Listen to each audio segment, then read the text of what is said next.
Hello again, I'm Dr. Nathan Levitt. Today's workshop is on a holistic approach to getting a good night's sleep. Studies estimate that about 1/3 of the adult population in the world experiences sleep disturbances each year. And it's estimated that more than 35 million Americans suffer from long-lasting insomnia, with 20 to 30 million others experiencing shorter-term sleeplessness. Two of the most common sleep disorders in the U.S. are sleep apnea and insomnia, which I'll talk about the difference between them. Sleep apnea basically is cessation of breathing that occurs during sleep. It's usually due to obstruction of the airway. It can also be due to inability of the brain to initiate respiration. So it's a difficulty with breathing. Insomnia is a sleep disorder in which a person experiences poor sleep or has trouble sleeping. So that's the difference. Of all medical conditions, pain is the #1 cause of insomnia. With chronic pain problems, difficulty falling asleep is one of the most prevalent types of sleep disruption. However, awakening during the night and awakening earlier than desired are also frequent problems. Back pain is the most common type of chronic back pain problem and is the most prevalent medical disorder in industrialized societies. Not surprisingly, individuals with chronic back pain problems frequently report significant interference with sleep. In a recent study, it was found that approximately 2/3 of patients with chronic back pain suffered from sleep disorders. So it's important to get the cause of that back pain or the cause of the chronic pain because in many instances, if you can get to the cause of that pain, you can correct the problem with sleep. Research has demonstrated that disrupted sleep will in turn exacerbate the chronic pain problem. Thus, a vicious cycle develops in which the back pain disrupts one's sleep, and difficulty sleeping makes the pain worse, which in turn makes sleeping more and more difficult. Throughout history, herbs have helped people to relax and sleep more restfully. The most recommended herbs in the U.S. are California poppy, catnip, hops, lavender, lemon balm, passion flower, valerian, wild lettuce, and then kava kava. And one of the good things about using natural herbs is they don't have as bad a side effects as medication. However, it's important to understand when and when not to use certain supplements. It's also important to use the proper amounts because you can abuse supplements. So now let's talk about simple things you can do at home to help you sleep better. Well, the main thing, or the first thing you want to do is lower your stress levels, which is a major cause of sleep problems. There's a variety of things that can cause stress, from financial worries to relationship problems to health or work-related problems. Stress disrupts sleep. In fact, it may well be the #1 cause of short-term insomnia. So some things that you can do, you can listen to white noise or relaxation CDs before you go to bed. White noise or nature sounds such as the ocean or forest are soothing for sleep. You should avoid before bed snacks, especially grains or sugars. These raise your blood sugar and inhibit sleep.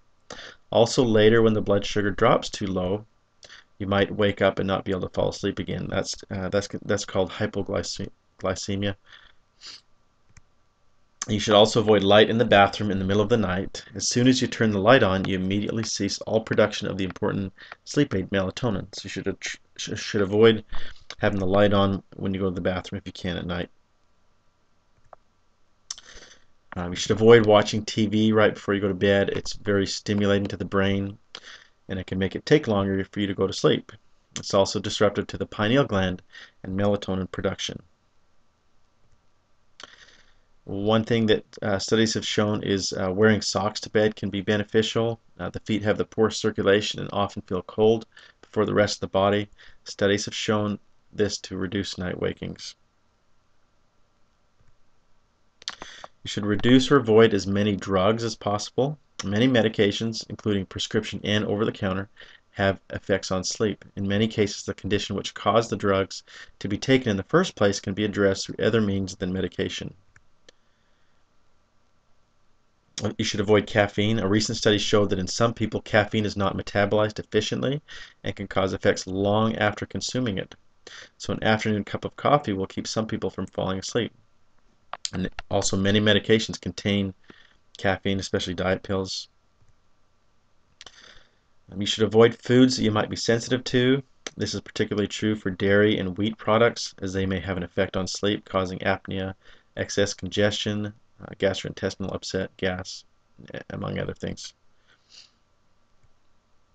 One thing you can do is take a hot bath or a shower or sauna right before you go to bed.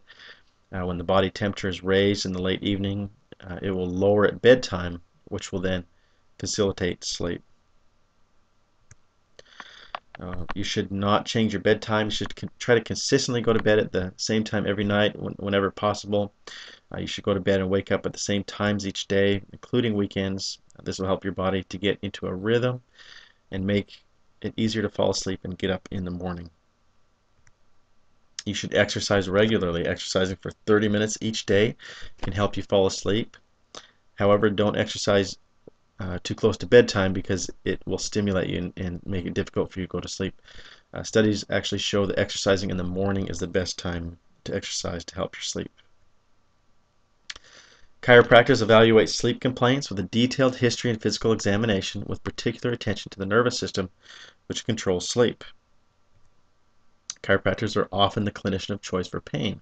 Many patients do not tell their chiropractor they suffer from sleep problems, but it is very common for patients to tell them that they sleep much better after being treated for a variety of conditions not usually associated with sleep deprivation. As we mentioned before, we talked about how pain is a major cause of sleep problems, and so if we can get to the cause of the pain, we can often help to people to sleep better. Chiropractic treatment in general is a good alternative for those who do not feel rested and who do not wish to take prescription drugs, which often have harmful side effects. Traditional chiropractic can offer relief to people suffering sleep disorders through mechanical manipulation. Manipulation improves chest wall mechanics so that breathing is easier with improved oxygenation. And I found this to be true in my own practice. Many patients, after I adjust them, tell me that they feel much better and they're able to breathe a lot easier after I adjust them. Chiropractic also helps people with spasms and pain and joint dysfunction of the neck, shoulders, and back by decreasing the pain and restlessness while increasing spinal cord reflexes that improve blood flow. I hope you found value with this workshop, and I will see you on one of my next workshops.